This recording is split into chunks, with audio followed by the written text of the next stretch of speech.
Like this video, subscribe to this channel, and click on the link in the description box below to sign up for the Tiger Fitness newsletter.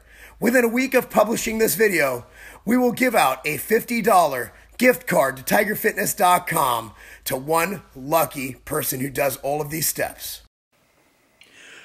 Boom! What's up, everyone? Marc Lobliner, tigerfitness.com CEO, MTS Nutrition, partner in Ambrosia, and here to answer all of your Q&A. As you guys know, we got an epic Q&A section at tigerfitness.com. The first link below, basically, if you ask a question there, I answer it on YouTube, you get a $50 gift card. Simple as that. So these three people right here, you get a $50 gift card. I answer your question right now. So here we go. Again, if you like a question there, vote it up. If you don't like it, vote it down. Ask your question. I answer every single one of them regardless. The ones I do answer will be posted in writing, and I'll also, for the ones that are chosen randomly for this, I'll answer it here right on this YouTube channel.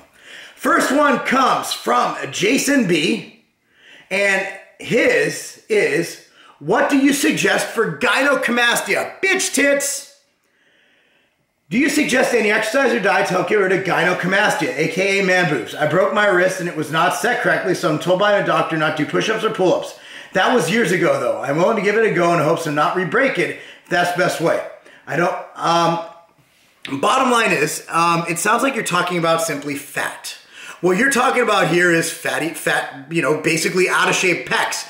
Man boobs is, or gynecomastia, is a gland in the boob that grows based on basically estrogen increasing in your body. It happens to a lot of people like me. I've had gyno in my left nipple since I was 15 years old. I was an overweight teenager. I gained a lot of weight, and there you have it. I have a little bit of gyno in my left nipple. I've had it forever. It's not steroids, not this, not that. However, another way you get gyno is steroids, pro-hormones, things like that. Now, there has been some promise in using things like Arimidex, like Novadex, in temporarily treating gynecomastia. However, there's only one way to get rid of gyno, and I'd really hate to put it like this, and that's surgery. You have to get it surgically removed. It's going to cost between $4,000 and $8,000 usually for both. And what they do, if they do it correctly, there's a way they could just suck out the fat. That's not going to do much. It's going to come back. They remove the entire gland so it does not come out. One issue you might have is you might have a concave nipple. It might go in a little bit because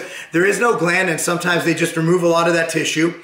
But overall, it's better than having man boobs. So, unfortunately, my brother, the only thing you can do is, if you get lean, it's still going to be there because that fat does not go away. So your only option, if you really want to get rid of gyno, is surgery. If not, live with it, and it is what it is. However, see a doctor and to see if there's anything hormonally that you can do to help treat that. Anyway, dude, you got a $50 gift card. Congratulations, Jason. From snimbratt, I don't want to lose gains while pursuing a career. Most of us, the thought of losing gains is probably correlating with some degree anxiety. In times of high workload outside the gym, how little can I train a week and still maintain? So that I can optimize what you have, so I can optimize what, at that time, most important. Some studies claim that you need half the volume to maintain in relation to gain your current muscle mass. Thoughts? My thought is that if you don't use it, you lose it. When you cut down on training volume and training intensity, that level of muscle you were at, I don't care if it's half the volume, will decrease. It just will. I don't care what the studies say. This is personal anecdote. For example, when I go hard and heavy, unless I take a break, I'm sorry, like if it's a planned break to let my body recover, I notice that my gains just aren't going to be the same. Anybody will tell you that once they start cutting back to training, on training, and they start really half-assing it or letting life get to them, they're going to lose gains. But here's the deal. Who the fuck cares? It ain't going to pay your bills. 3 days a week is just fine to keep you in cardiorespiratory, cardiovascular, and keep you in shape. What you need to look at here is how you're going to pay your bills and your life. At the end of the day, bodybuilding is a hobby. It is not a career unless you're one of the top 5 in the Mr. Olympia or somehow you found a way to make money being an Insta-ho or an Insta-bro. You need to focus on what's important. If you can fit in 3 days a week of training, that's fine. At the end of the day, if you're working like I work, a high-stress job, you're never going to get optimal gains because you're always going to be stressed, you're always going to be working extra hours, and you're always going to be lacking sleep. But hey, This life isn't about having the best body, it's about having the best balance. If you can maintain with 3 to 4 days a week of 30 minutes to 60 minutes of moderate activity and maintain a decent physique and above all else, optimal health, and you can succeed at your job, succeed at building a career for yourself so later on you can have a family and kids and all you ever dreamed of and build that little empire of yours, then great. Some people might chime in and say, well, it doesn't matter, YOLO, live your life, you only live once. Look, to me, life is about more than just building a physique. To me, life is about building a company, employing people, helping stimulate the American economy, and raising my family. So for me, it's a little bit more than just going to the gym and lifting some heavy ass weights and getting a six-pack abs. I have managed to do all of that.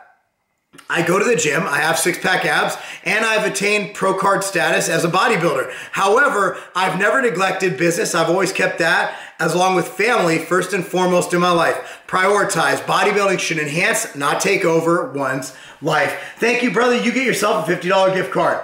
This last one comes from Kyle McCulloch. What is the best weight training exercise to lose fat?